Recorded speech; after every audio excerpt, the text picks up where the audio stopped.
122 contoh tawassul para sahabat dengan Nabi sallallahu alaihi wasallam setelah kewafatan baginda, setelah Nabi SAW wafat, meninggal dunia, para sahabat masih bertawassul dengan baginda sallallahu alaihi wasallam. Jadi untuk kita refresh apa isu ini, pertama, tawassul dari segi makna adalah mengambil sesuatu sebagai wasilah, sebagai jalan, dan ada diperintahkan oleh Allah Subhanahu Wa Taala. Allah berfirman, wabtagu ilaihil wasilah, hendaklah kamu itu mencari wasilah, jalan, yakni untuk sampai kepada ridha Allah Subhanahu Wa Taala. Jadi wasilah-wasilah ini termasuk dalam asbab. Al-muamalatu bil asbab. Kita itu berinteraksi berdasarkan cause and effect, kerana kebiasaannya begitu. Sedangkan dari segi hakikat dan juga dari segi ketetapan hukum akal, tidak akan dapat kita itu capai sesuatu kecuali itu sudah ada ketentuan takdir, ada kudrah dan iradah Allah Subhanahu Wa Taala. Maknanya, contoh satu orang yang ingin sakit, boleh dia itu berusaha ikhtiar untuk sembuh. Dia boleh pergi jumpa doktor untuk dirawat. Dia boleh pergi jumpa ustaz untuk mendoakan. Dia boleh misalnya pergi berubat cara kampung dengan akar kayu, herbal dan sebagainya. Itu namanya wasilah, wasail, jalan-jalan yang boleh membawa dia kepada kesembuhan. Akan tetapi dari segi akidah, dia wajib yakin bahawa yang menyembuhkan dia bukan ubat doktor, bukan herbal dari bomok dukun, bahkan bukan juga ustaz yang mendoakan yang menyembuhkan penyakit ini. Yang menyembuhkan penyakit adalah Asy-Syafi, iaitu Allah Subhanahu Wa Taala. Dalam Al-Quran ada menyebut, wa idza maridtu fahuwa yashfi. Apabila aku sakit, maka dia, yakni Allah, yang menyembuhkan. Maka ada domain yang berbeza. Dari segi domain akidah, tak boleh kita itu meyakini ada selain daripada Allah Ta'ala yang berbuat sesuatu, menyembuhkan, memberi rezeki, memberi manfaat, menolak mudarat. Itu semua adalah Allah. Itu yang disebut sebagai wahdaniyatul af'al, mengesakan Allah pada perbuatan. Tetapi dari segi domain cause and effect, sebab dan musabbab, maka manusia itu dibenarkan, bahkan disuruh berinteraksi dengan asbab. Kita disuruh berubat, walaupun yang menyembuhkan adalah Allah. Dari segi usaha ikhtiar kita kena usaha untuk berubat dari penyakit. Itu konsep tawassul, menjadikan sesuatu itu sebagai wasilah. Dan ini biasanya tidak jadi pertikaian. Tawassul yang kita maksudkan di sini adalah menjadikan sebutan sesuatu yang mulia di dalam doa sebagai wasilah, jalan doa kita itu diperkenankan oleh Allah Subhanahu Wa Taala. Kita ambil contoh yang sama, ya. Orang itu nak sembuh dari penyakit. Dari segi hakikat, kalau dia tak berobat pun, kalau Allah kehendaki dia sembuh, dia sembuh. Ya, dia tak buat apa-apa. Berobat tidak, berdoa tidak, dia biar. Kalau Allah kehendaki, sembuh dia. Itu dari segi hakikat. Tapi dari segi usaha ikhtiar, dia berobat dan dia berdoa kepada Allah Subhanahu Wa Taala. Itu usaha ikhtiar. Berdoa kepada Allah. Berdoa boleh doa biasa saja, ya Rabb ishfini, wahai Tuhan sembuhkanlah saya. Boleh. Ada orang kata, kenapa doa-doa ni mesti nak kena tawassul? Tak mesti. Boleh dia doa biasa. Kan ada orang kata macam tu, tak boleh ke doa direct kepada Allah? Ya boleh. Bahkan itu hakikat. Tapi kenapa nak kena tawassul? Tak mesti tawassul. Kita terangkan isu ini kerana ada saudara-saudara kita yang mengharamkan tawassul dan itu adalah keliru. Maka kita terangkan. Jadi menyebut yang mulia dalam doa ini pelbagai. Antaranya kita itu bertawassul dengan asma'ullah. Asma'ullahil husna. Walillahil asma'ul husna fad'uhu biha. Allah itu mempunyai nama-nama yang elok, maka berdoa serulah dengan nama-nama tadi. Kita nak suruh ya Razzaq, ya Fattah, ya Hakim, ya Alim, ya Jabbar, ya Qahhar. Itu kita bertawassul dengan nama Allah. Tapi biasanya disarankan yang sesuai dengan permintaan kita lah. Kita nak sembuh misalnya ya Syafi. Kita nak rezeki misalnya ya Razzaq yang maha memberi rezeki. Kita nak ilmu misalnya ya Alim. Kita nak berdepan dengan musuh misalnya ya Jabbar, ya Qahhar. Ya. Ini namanya tawassul dengan nama Allah dalam berdoa. Tidak jadi pertikaian. Semua terima. Yang kedua adalah bertawassul dengan amal soleh. Kita angkat tangan berdoa, ya Allah sembuhkanlah penyakitku. Boleh? Tak ada masalah. Tidak tawassul pun. Tapi boleh jadi kita nak tawassul. Bunyi kita teringin supaya Allah perkenankan doa kita, kita sebut, ya Allah satu masa dahulu aku pernah ditawarkan rasuah sebanyak 100,000 ringgit. Engkau maha mengetahui bahawa aku sangat teringin untuk mengambilnya. Tapi oleh kerana aku tahu bahawa ini haram di sisimu, lalu aku tidak mengambilnya. Kalau itu dinilai amal soleh di sisimu, ya Allah, sembuhkanlah penyakitku ini. Itu contoh. Contoh tawassul dengan menyebut amal soleh. Amal soleh ni mulia. Lalu juga tidak ada pertikaian. Semua terima bahawa kita dalam berdoa boleh bertawassul dengan amal soleh. Jadi kekeliruan, dan kekeliruan ini baru timbul, baru muncul sekitar kurun ke-8 Hijrah. Sebelum itu tidak ada pertikaian, iaitu melibatkan tawassul dengan orang soleh. Tadi amal soleh, tak ada pertikaian. Tawassul dengan orang soleh, kita sebut orang soleh dalam doa kita. Yang paling soleh daripada orang soleh, tentulah junjungan Nabi kita, Nabi Muhammad sallallahu alaihi wasallam. Lalu kita berdoa, kita berkata, ya Allah, dengan kemuliaan Nabi-Mu, sembuhkanlah penyakitku. Itu yang orang alun-alunkan masa qasidah Maulid. Ya Rabbi bil Mustafa baligh maqasidana. Ya, wahai Tuhan, dengan Al-Mustafa sallallahu alaihi wasallam, ya, sampaikanlah hajat tujuan kami. Itu namanya tawassul dengan orang soleh. Selama lebih kurang 8 kurun, tidak ada satu ulama pun yang mempertikaikan amalan tawassul. Ya. Sehinggalah bangkit seorang tokoh pada kurun ke-8, iaitu Al-Imam Ibn Taymiyah rahimahullah ta'ala. Beliau orang alim dan beliau mempunyai murid-murid yang alim, tetapi beliau ditolak oleh ulama-ulama yang sezaman dengan beliau kerana banyak fatwa beliau melanggar ijma', melanggar kesepakatan yang telah berlaku. Kalau orang yang belajar usul fiqh, dia tahu ijma' ni kalau dah berlaku, dah tak boleh dilanggar lagi. Kalau khilaf, ulama ni berpandangan macam ini, ulama lain berpandangan macam lain, di situ ada keluasan. Kita boleh ikut salah satu daripada ijtihad para ulama itu yang jadi mazhab 4 tu. Kerana berbeza pandangan.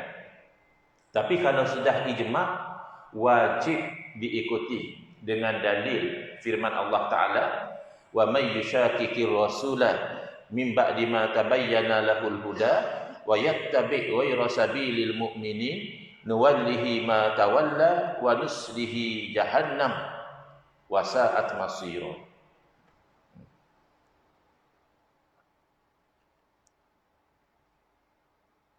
Barang siapa yang degil dengan Rasul, tak nak ikut Nabi, lawan Nabi, itu satu, haram, dosa besar. Dalilnya Allah janji dengan neraka Jahannam. Yang kedua, wa yattabi' ghaira sabilil mu'minin, dan dia ikut jalan lain daripada jalan orang mukmin, itu juga haram. Kerana Allah janjikan dengan neraka Jahannam. Tak mungkin benda tidak haram Allah janji neraka Jahannam. Lalu kata Imam Syafi'i rahimahullah taala, inilah dalil daripada Al-Quran wajib ikut ijma'. Kerana ijma' itu adalah jalan orang mukmin, bahkan jalan yang telah disepakati oleh semua ulama-ulama orang mukmin. Maka melanggar ijma' itu dilarang. Tetapi begitulah yang berlaku. Al-Imam Ibn Taymiyah membawa pandangan yang bercanggah dengan pegangan para ulama sebelum daripadanya. Lalu beliau berfatwa bahawa tawassul hanya boleh dengan orang soleh yang masih hidup. Kita pergi jumpa satu orang soleh di zaman kita, bagi tahu Tuan Imam, Tuan Haji ataupun Ustaz, Syekh, saya ni ada hajat besar, ya, mohonlah ya, Tuan tolong doakanlah. Itu macam tu tak apa kata dia. Kerana orang itu masih hidup, dia boleh berdoa. Tetapi kalau tawassul dengan orang yang telah meninggal dunia, seperti kita berkata, ya Allah dengan kemuliaan Nabi-Mu, Nabi telah wafat. Ya Allah dengan kewalian Syekh Abdul Qadir Al-Jailani, beliau juga telah meninggal dunia. Ya Allah dengan kealiman Imam Syafi'i rahimahullah taala, kau bagilah aku ni ilmu yang bermanfaat misalnya. Ya, itu kata dia haram. Dalil tidak ada. Tidak ada dalil. Boleh cek. Tinggal lagi beliau mengatakan untuk menyekat jalan daripada orang menjadi syirik. Itu saja. Dipanggil saddu zara'i. Saddu zara'i itu ada dalam perbincangan para ulama, tapi tidak dipakai semata-mata kerana sangkaan. Oh, kalau orang tu berdoa nanti dia ingat Nabi yang beri, kan jadi syirik. Ya? Kamu minta dengan orang hidup pun boleh jadi syirik. Kamu pergi jumpa doktor, doktor masih hidup, lalu kamu berkata, Tuan doktor, tolonglah sembuhkan penyakit saya. Ya.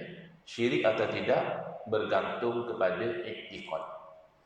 Kalau dia bercakap macam itu hanya dalam bentuk sebab dia tahu doktor ni tidak boleh menyembuhkan, cuma usaha ikhtiar sahaja, maka tidak syirik. Dan itulah yang kita sangkakan daripada orang Islam. Orang Islam kalau bercakap, insya-Allah lah dia faham. Ya Allah yang bagi sembuh. Tapi kalau terbukti dia memang beriktikad doktor menyembuhkan, walaupun doktor itu masih hidup, sama hukumnya syirik. Macam mana nak tahu? Contoh saja. Dia dah lama sakit, lalu dia sihat, kita bercakap pada dia, Alhamdulillah lah Tuan Haji, ya. Dah sembuh dah Tuan Haji, dah sihat dah. Saya ingat 5 tahun dulu sakit Tuan Haji. Dia kata, mana ada Allah sembuhkan saya? Saya 5 tahun sakit, tiap-tiap malam saya berdoa kepada Allah, tak pernah sembuh. Seminggu je saya berubat dengan doktor tu, sembuh. Yang sembuhkan saya doktor, bukan Allah. Syirik. Syirik pada ketika itu. Walaupun yang menjadi wasilah kesembuhan itu adalah makhluk yang masih hidup, tak ada beza. Kerana pada ketika itu dia beriktikad ada kuasa lain selain daripada kuasa Allah. Dalam bab menyembuhkan penyakit dia itu kuasa doktor, bukan kuasa Allah. Ketika itu syirik. Tidak ada dalil. Boleh tanya kawan-kawan yang pegang dengan pandangan Imam Ibn Taymiyah, mana dalil? Mana dalil haram tawassul dengan orang mati? Bahkan bercanggah dengan dalil, bercanggah dengan kefahaman dan amalan para sahabat. Itu yang kita nak cerita hari ini.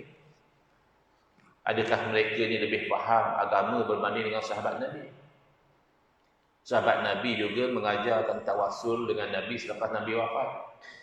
Bahkan diamalkan tawassul dengan Nabi selepas Nabi wafat. Tiba-tiba kamu ta'assub kepada Al-Imam Ibn Taymiyah, konon kata kamu ikut salah, sedangkan Al-Imam Ibn Taymiyah jelas beliau bukan salah. Pelik kan? Kalau kawan kita kata kita dalam agama kena ikut salaf, kena ikut salaf, ya kita setuju. Salaf ni kan generasi awal. Kalau ikut sahabat tu murid Nabi, takkan tak nak ikut murid Nabi. Murid ulama pun kita respect. Ada ulama besar Ini murid dia, oh kita respect lah. Ini murid Nabi. Kalau tabi'in, orang yang mengaji dengan anak murid Nabi pun hebat. Kalau tabi'in, murid kepada orang yang pernah belajar dengan anak murid Nabi, maka tak masalah lah. Kalau kata dalam agama ni kita nak ikut kefahaman salaf, itu betul. Tapi semenjak bila Al-Imam Ibn Taymiyah jadi salaf? Salaf ada beberapa tafsiran. Tafsiran yang pertama, bila sebut salaf, itu adalah sahabat. Tafsiran yang kedua, bila sebut salaf adalah sahabat dan tabi'in. Tafsiran yang ketiga, dan ini yang paling masyhur, bila sebut salaf, sahabat Nabi, tabi'in dan juga tabi'in radhiyallahu anhum ajma'in. Ini yang paling popular dan ini ada sandaran hadis. Dan ada satu pendapat lagi. 500 tahun yang pertama selepas kewafatan Nabi SAW masih dikira salaf.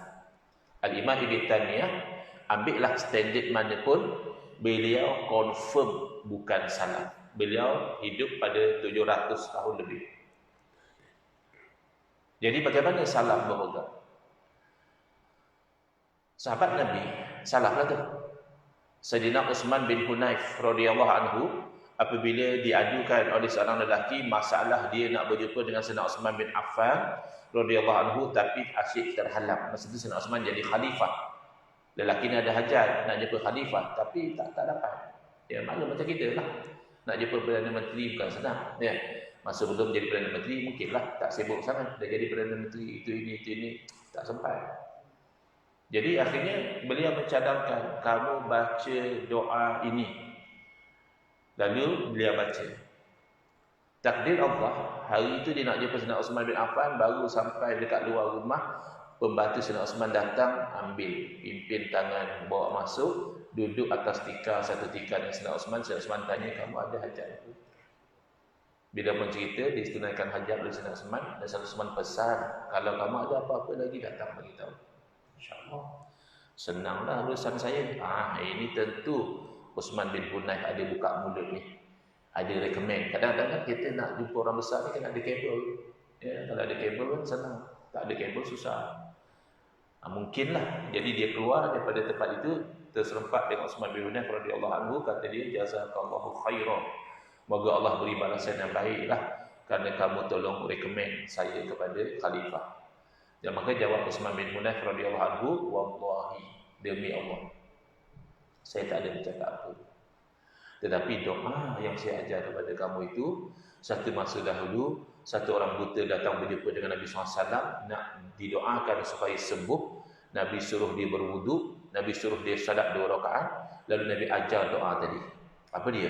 Allahumma inni as'aluka, ya Allah, aku memohon kepadamu, wa atawajjahu ilaika binabiyyika Muhammadin nabiyyir rahmah, dan aku bertawajuh menghadap kepadamu dengan nabimu Muhammad nabi rahmah. Itu namanya tawassul. Syirik Nabi yang ajar, haram Nabi yang ajar.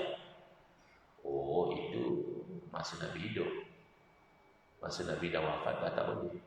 Aina dalil. Kamu pandai bercakap, agama terbina atas dalil, ya. Orang-orang ni pandai bercakap, kencang. Agama terbina atas dalil. Yang mana dalil? Hati burhanakum in kuntum shadiqin.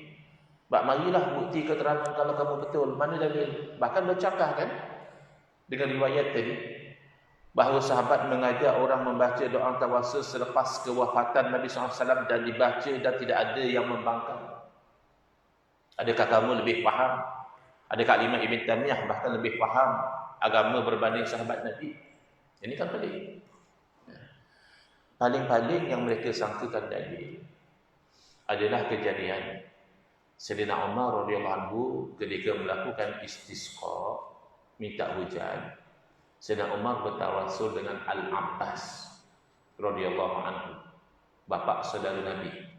Sayyidina Umar berdoa yang bermaksud, ya Allah, dahulu kami memohon hujan dengan Nabi-Mu, bertawassul dengan Nabi, Engkau telah beri hujan kepada kami. Sekarang kami bertawassul dengan bapa saudara kepada Nabi kami, maka berilah hujan kepada kami. Jadi sangka mereka, itulah dalil tak boleh tawassul dengan orang mati. Kalau boleh tawasul dengan orang yang telah meninggal dunia, kenapa Sayyidina Umar tak tawasul direct dengan Nabi? Kenapa tawasul dengan Al-Abbas? Jawapan kita yang pertama, itu tidak dinamakan dalil. Kerana daripada kejadian itu, yang jelas pasti boleh tawasul dengan selain daripada Nabi sallallahu alaihi wasallam. Sebab ada satu masa dahulu, sebahagian ulama menyangkakan tawasul hanya boleh dengan Nabi. Dengan selain daripada Nabi tak boleh. Maka riwayat ini membatalkan sangkaan tersebut kerana sahabat sendiri bertawasul masing-masing satu sama lain. Ya, bukan dengan Nabi pun. Tapi ada pun mengatakan tak boleh tawasul dengan orang mati, itu hanya kefahaman kamu. Cara kamu faham, tidak ada disebut dalam riwayat itu. Sayyidina Umar mengatakan, aku terpaksa bertawasul dengan Al-Abbas kerana Nabi telah wafat, kami tidak dibenarkan tawasul dengan orang mati. Tak ada. Bahkan bercanggah dengan keterangan Sayyidina Umar sendiri. Sayyidina Umar ketika berpidato, tujuan Sayyidina Umar bertawasul dengan Al-Abbas itu bukan kerana haram bertawasul dengan orang mati, tidak. Tapi kerana nak ikut sunnah Nabi sallallahu alaihi wasallam. Sunnah Nabi macam mana tu? Kata Sayyidina Umar, ketika baginda masih hidup, baginda melayan Al-Abbas layaknya seorang anak melayan bapa sendiri. Mana Nabi hormat kepada Al-Abbas. Kan kita tahu kan bapa Nabi SAW meninggal dunia sebelum baginda lahir lagi. Jadi baginda melayan seperti bapa-bapa saudara baginda yang Islam, baginda layan macam bapa. Terutamanya Abu Talib. Abu Talib walaupun tidak Islam, tapi kerana menjaga baginda layan macam bapa. Lebih-lebih lagi Al-Abbas, sudahlah bapa saudara, Islam pula. Jadi kata Sayyidina Umar, ikutlah sunnah Nabi kamu, muliakanlah Al-Abbas dan jadikanlah beliau wasilah dalam doa kamu. Jadi tujuan Sayyidina Umar bertawasul dengan Al-Abbas bukan kerana Nabi telah wafat, tapi kerana nak ikut Nabi menghormati, memuliakan Al-Abbas. Bahkan Al-Abbas sendiri bercakap benda yang sama. Ya Allah, mereka ini menjadikan aku wasilah kerana kedudukan aku di sisi Nabi-Mu, bukan kerana Nabi dah wafat. Jadi ini salah faham sahaja. Dan kalau mereka faham, kenapa sahabat Nabi pun tak ada masalah tawasul dengan Nabi selepas Nabi wafat? Kerana tawasul itu menyebut sesuatu yang mulia. Sebut nama Allah mulia. Sebut amal soleh mulia. Sebut orang soleh mulia.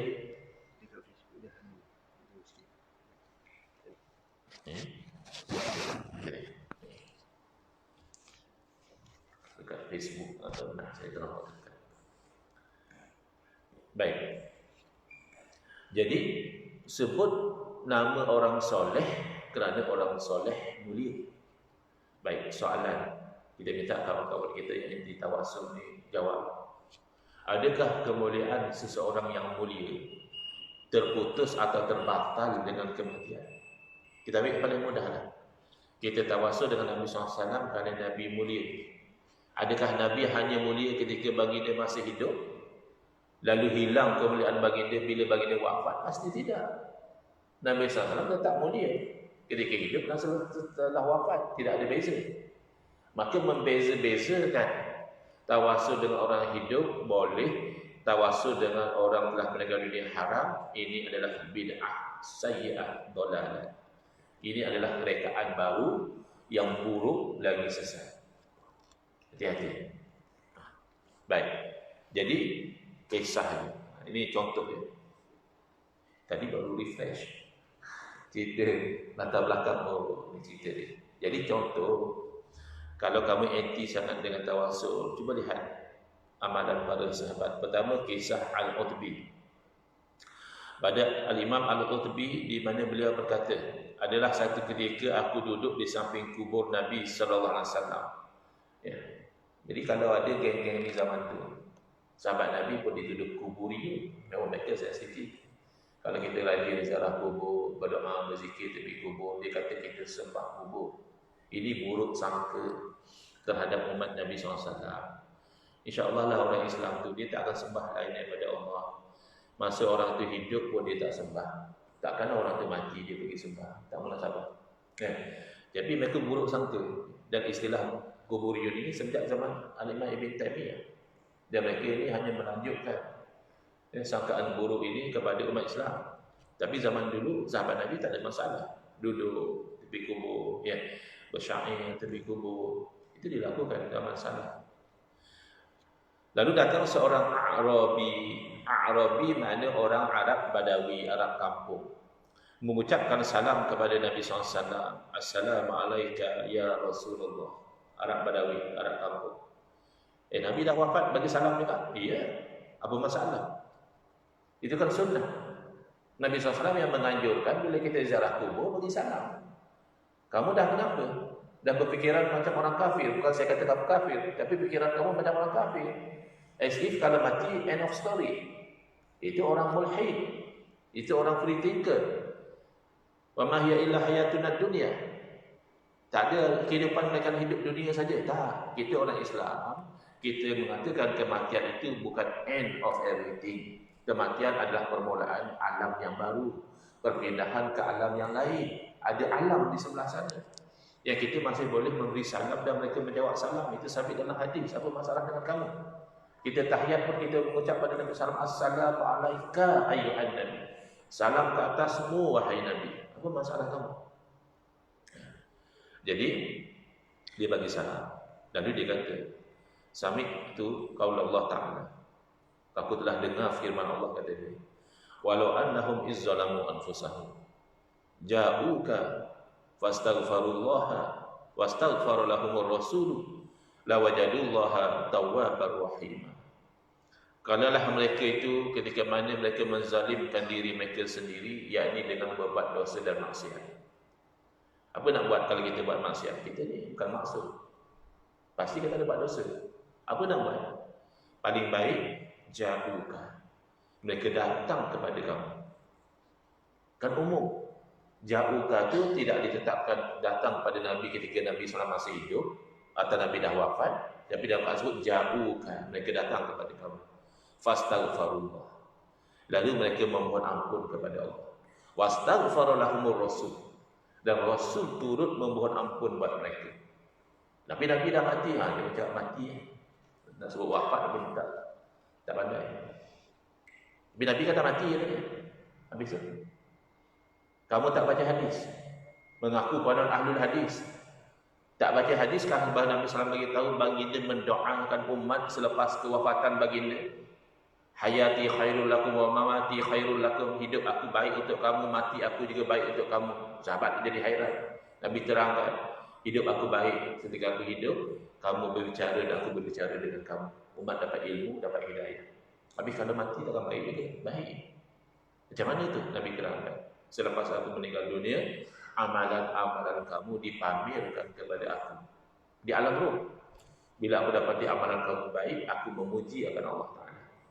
Dan apabila aku dapati amalan kamu tidak baik, aku memohon ampun kepada Allah. Mana Nabi berdoa untuk umat? Apa masalah?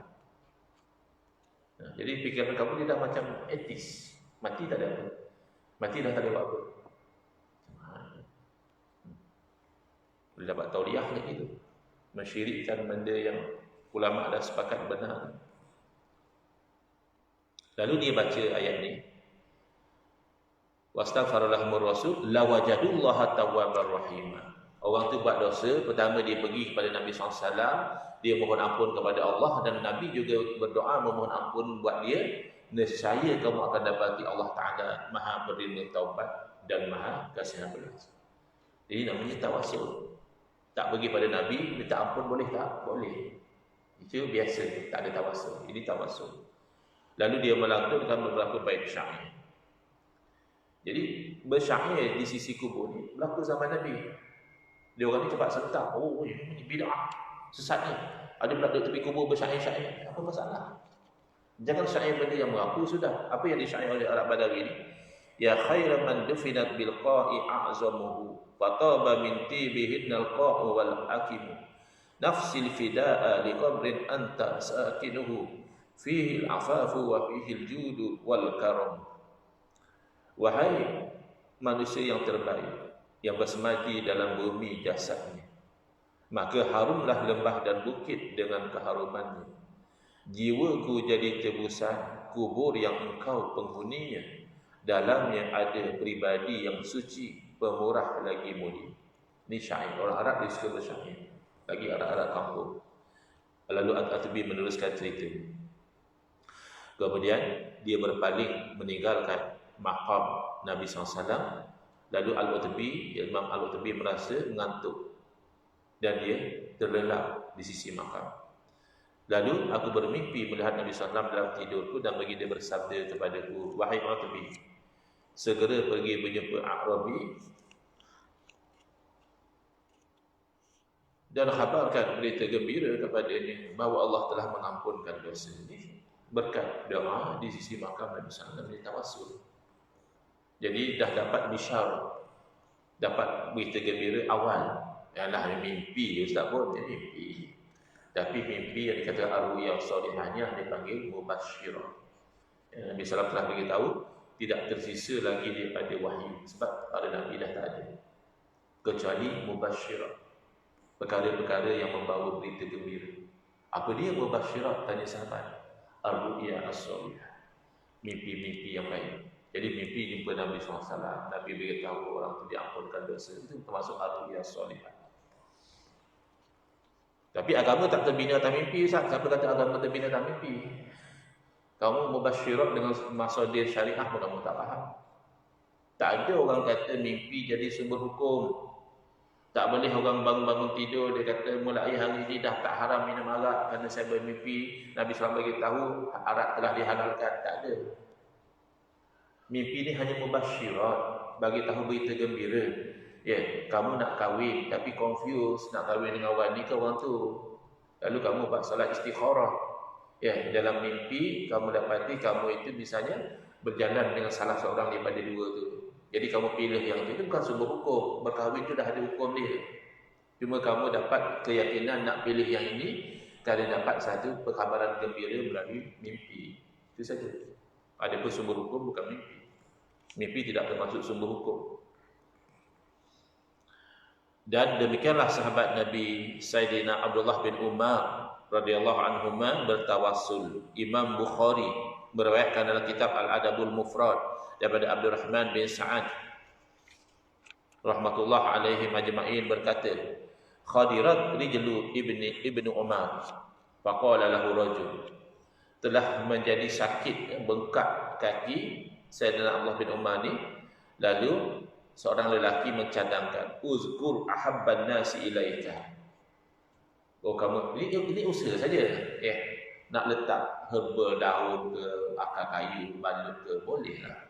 Tapi ini usaha dia, kata dia, cuba kamu sebut sekasih-kasih manusia kepada kamu, orang yang paling kamu cinta, cuba kamu sebut. Lalu beliau berkata, ya Muhammad, wahai Muhammad, fazahaba khidru rijlihi, lalu hilang sakit kaki beliau. Kalau ada geng-geng ni zaman sahabat pun disyirik kan? Sebab kata ya Muhammad. Kata mereka tak boleh dah kita sebut ya Muhammad. Sebab Nabi dah wafat. Yang tak boleh tu menuhankan Nabi. Mengatakan Nabi Tuhan atau anak Tuhan atau ada sifat ketuhanan. Tu macam Syiah. Dia kata Nabi itulah Allah. Tu yang tak boleh. Itu syirik, itu jadi kafir kalau kata Nabi Allah. Atau kata Allah itulah Nabi, itu syirik. Itu tak boleh. Adapun menyeru Nabi sebagai makhluk, sebagai insan yang mulia, itu Nabi yang ajar. Kamu yang memandai-mandai kata kalau Nabi dah wafat dah tak boleh kata. Tapi assalamualaikum ayyuhan Nabi itu bukan seru Nabi. Ini juhalat orang-orang jahil yang ekstrim dalam beragama. Baik, terakhir. Kata-kata ulama tentang tawassul. Al-Imam Sufyan bin Uyainah radhiyallahu anhu berkata, ada dua orang lelaki yang soleh yang jika bertawassul dengan mereka akan diturunkan hujan. Bukan dengan Nabi sahaja. Keyword dia mulia. Orang soleh ni mulia. Iaitu Ibn Ajlan dan Yazid bin Jabir. Ini orang soleh, bukan Nabi. Tapi bila kita berdoa kepada Allah, ya Allah, dengan berkat Ibn Ajlan, dengan berkat Yazid bin Yazid ini, turunkanlah hujan kepada kami, pengalaman mereka Allah turunkan hujan. Demikian Ali bin Maimun berkata, Aku mendengar Al-Imam Asy-Syafi'i rahimahullah taala berkata, sesungguhnya aku selalu bertabarruk dengan Imam Abu Hanifah. Imam Syafi'i pun kuburiyun lah. Mereka selalu tuduh kita kuburiyun, penyembah kubur. Kalau kuburiyun makna orang ziarah kubur, okey. Masalahnya bagi mereka kuburiyun tu penyembah kubur. Sebab kita selalu pergi ambil berkat dengan orang-orang mati. Bukan masalah dia mati hidup bang. Masalahnya dia orang soleh. Kalau dia mati dan tak soleh, kita pun tak mau ambil berkat dengan dia. Dia masih hidup orang fasik misalnya.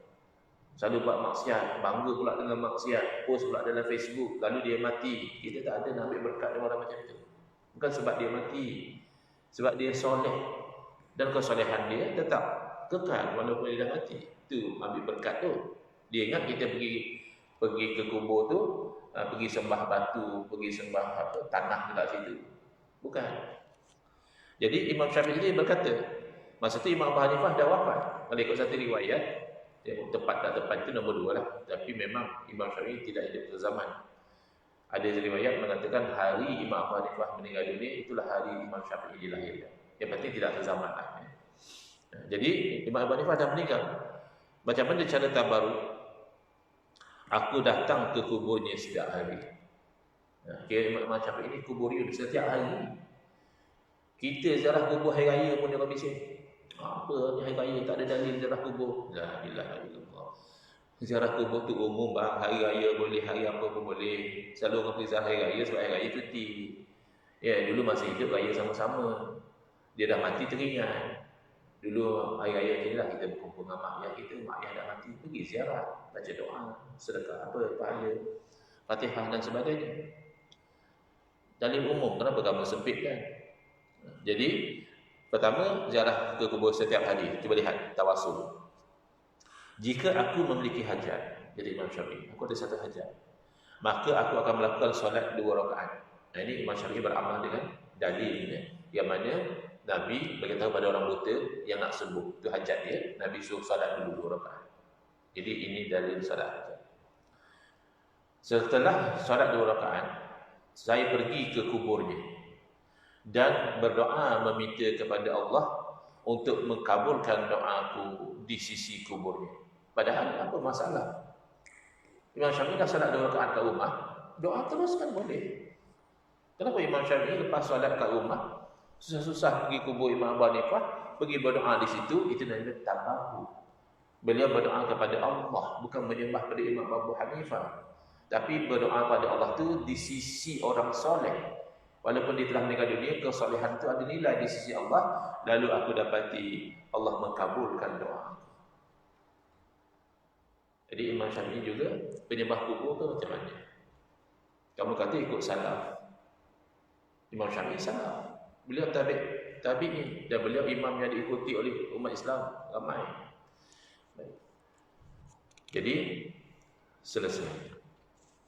Next, insya-Allah di muka surat 125 diperincikan lagi apakah tawasul yang dibolehkan supaya semakin jelas tentang kedudukan tawasul di sisi syarak, di sisi salafus saleh.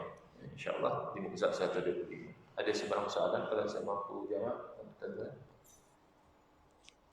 Alhamdulillah. Bismillahirrahmanirrahim. Alhamdulillahirabbil alamin.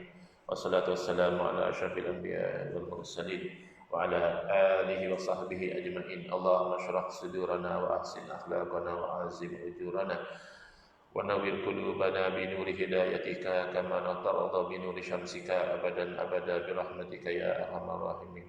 Walhamdulillahirabbil alamin. Amin ya rabbal alamin wal afu minkum.